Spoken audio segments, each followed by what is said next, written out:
Hello everyone, welcome to मिहास wonderful garden. अपराजिता को लेकर काफ़ी दिनों से कई कमेंट आ रहे हैं कि मेरा प्लांट पर फ्लावर नहीं आ रहा है। प्लांट तो खूब बुशी है, खूब घना है, कई सारी शाखाएं हैं, लेकिन फिर भी उसमें फ्लावर नहीं आ रहे हैं। सिर्फ 3 काम आप करिए जो कि मैं आगे बताने वाली हूँ। साथ ही साथ 2 तरह के फर्टिलाइज़र मैं बताऊँगी जिनका आप प्रयोग करेंगे ये सारे फूल प्राप्त करेंगे और प्लांट भी काफ़ी घना होगा। तो चलिए तो अगर आपका प्लांट पुराना है, 1 साल 1.5 साल पुराना है, तो जितनी भी नई नई शाखाएं जो निकल रही हैं उन सब की प्रूनिंग कर दें। अगर नया भी प्लांट है लेकिन उसमें फ्लावरिंग नहीं हो रही है, ग्रोथ बहुत अच्छी हो रही है, तब भी उस प्लांट की आप प्रूनिंग कर दें। प्रूनिंग करेंगे तो देखिएगा नई जब कल्ले फूटेंगे तो उसके साथ में कलियां आएंगी। दूसरा जो काम करना है आपको, इसके ऊपर इस मौसम में बहुत ही जल्दी फलियां बनना स्टार्ट हो जाती हैं। तो रेगुलर आप देखिए हर दिन तो इसके फ्लावर खिलते हैं। जब भी फ्लावर खिले उसके शाम के टाइम जो फेड फ्लावर है उसको हटा दें, हाथ से ही हटा दें, क्योंकि एक बार जब वो फ्लावर सूखने लगता है तो वो फलियां बनाना स्टार्ट कर देता है।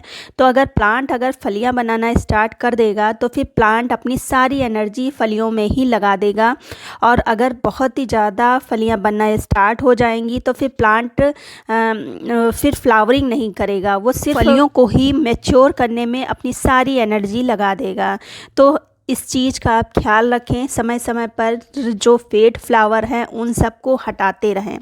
जो तीसरा काम करना है, अक्टूबर चल रहा है लेकिन फिर भी आज तो धूप नहीं निकली है, लेकिन जब भी धूप निकलती है बहुत तेज़ निकलती है। सुबह वाटरिंग करो, शाम को देखो पूरी मिट्टी सूखी है।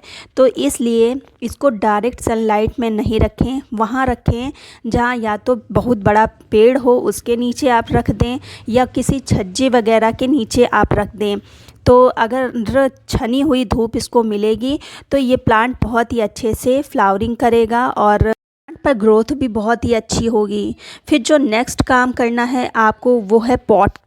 पॉट में जो मिट्टी है वो हमेशा मॉइस्ट रखें, इसको सूखने मत दें।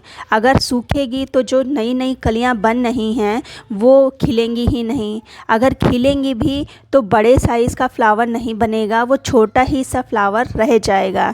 तो इसलिए मिट्टी को हमेशा मॉइस्ट रखें। अच्छा, एक चीज़ आपने देखी होगी कि ये बरसात में बहुत ही अच्छी फ्लावरिंग करता है।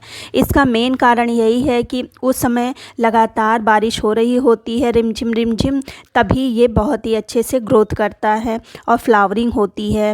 वहाँ जबकि जब बहुत ही ज़्यादा बारिश लगातार होती है तो इसकी पत्तियाँ वाइट वाइट सी हो जाती हैं। तो इसका मेन कारण है कि इसकी मिट्टी अगर कीचड़ वाली हो जाएगी तब भी प्लांट अच्छे से ग्रो नहीं करेगा। तो पानी का विशेष ध्यान रखें। अब बात कर लेते हैं इनके फर्टिलाइज़र की। तो फर्टिलाइज़र मैंने 2 तरह के बताए हैं, दोनों ही घरेलू चीज़ों से बने हैं। दोनों ही में से जो आपको सुविधाजनक लगे उसका आप प्रयोग कर सकते हैं। दोनों ही अपराजिता के प्लांट के लिए बेस्ट फर्टिलाइज़र है। तो उस 15 दिन पर आप एक फर्टिलाइज़र का यूज़ करें और दूसरी जो फर्टिलाइज़र है उसको दूसरे 15 दिन के अंतराल पर यूज़ करें, तो बहुत ही अच्छा रिज़ल्ट आप पाएंगे। तो पहला जो फर्टिलाइज़र आपको बनाना है वो है सरसों का। यह है पीली सरसों, अक्सर किचन में बहुत ही आसानी से मिल जाती है। लगभग सभी के घर में ये सरसों पाई जाती है, जिसका प्रयोग खाना बनाने में होता है, तड़का लगाने में होता है। तो ये बहुत ही आसानी से मिल जाती है। इसमें बहुत ही अच्छे गुण पाए जाते हैं प्लांट्स के पर्पस से। तो इसको तो हम सबसे पहले तो हम पीस लेते हैं। तो चलिए ये हम जान लेते हैं कि इसमें पाया क्या जाता है जिसके कारण अपराजिता के प्लांट पर इतना अच्छा प्रभाव दिखाता है। तो इसमें सबसे पहले तो देखिए नाइट्रोजन पाया जाता है भरपूर मात्रा में। दूसरा इसमें पोटेशियम है। थोड़ी बहुत मात्रा में फास्फोरस भी बहुत ही अच्छी पाई जाती है। कुछ न्यूट्रिएंट भी पाए जाते हैं जो फ्लावरिंग के लिए इम्पॉर्टेंट होते हैं। तो देखिए हल्का हल्का दरदरा मैंने पीस लिया है, बहुत ही ज़्यादा नहीं पीसना है। बहुत ही वैसा नहीं करना है कि तेल ही बस निकल आए, हल्का सा दरदरा रखना है। तो अब हम किसी जो एयर टाइट डिब्बा होता है उसमें हम इसको 2 रातों के लिए फर्मेंट होने के लिए हम रख देंगे।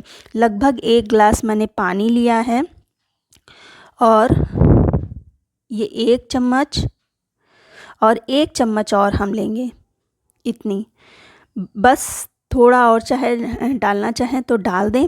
दूसरे भी मैं अपने गुलाब के प्लांट में भी डाल दूंगी, बहुत ही अच्छा फर्टिलाइज़र है। लेकिन अगर सिर्फ अपराजिता के लिए आप बना रहे हैं तो इसमें सिर्फ 2 चम्मच ही डालिएगा। 1 गिलास पानी में 2 चम्मच इनफ है। मैं और भी अपने प्लांट्स के लिए बना रही हूँ तो इसलिए मैंने ज़्यादा डाला है। तो देखिए इतना मैंने रखा है, 2 रातों के लिए फर्मेंट होने देंगे और फिर हम इसका यूज़ करेंगे। और बीच बीच में थोड़ा सा इसको हिलाते रहेंगे जिससे कि अच्छे से फर्मेंट हो जाए। 2 रातों के बाद कुछ इस तरह से बन के तैयार होगा। सरसों नीचे पूरी बैठ चुकी है। अब यूज़ करना है इसका पानी, तो पानी हम अलग निकाल लेंगे और लगभग 2 गिलास पानी में ये जो 1 गिलास मैंने भिगोया था उसको हम मिक्स कर देंगे और अपने अपराजिता के प्लांट पर डाल देंगे। ये 15-15 दिन के अंतराल पर डालना है और बहुत ही अच्छा फर्टिलाइज़र है। अब हम दूसरा फर्टिलाइज़र की अगर बात करें, एक बॉटल में 2 बनाना के जो छिलके होते हैं उनको और साथ ही साथ जो सरसों की खली होती है, ये लगभग 10 ग्राम सरसों की खली और 2 बनाना पील हैं और उसको 1 गिलास पानी में रात भर के लिए कम से कम 2-3 रातों के लिए छोड़ना है, ढक के रख देना है किसी शेडी एरिया में। फिर ये बहुत ही अच्छे से फर्मेंट हो जाएगा। जब इस तरह से कुछ स्मेल देने लगे तो ये जान जाइए कि ये फर्मेंट हो चुका है। तो उसका मैंने आधा गिलास पानी ले लिया है।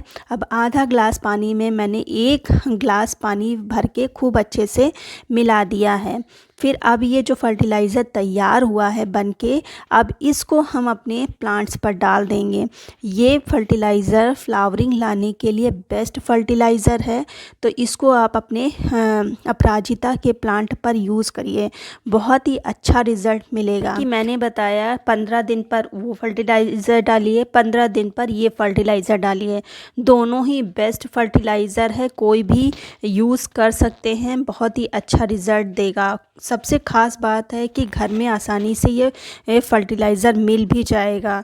तो इन सब चीज़ों का आप इस्तेमाल करिए, आपका प्लांट हेल्दी होगा, घना भरा होगा और फूलों से लदा होगा। उम्मीद करती हूँ वीडियो अच्छा लगा होगा। अगर अच्छा लगा है तो लाइक कर दीजिए, सब्सक्राइब कर लीजिए। मिलते हैं फिर किसी वीडियो में नई जानकारी के साथ।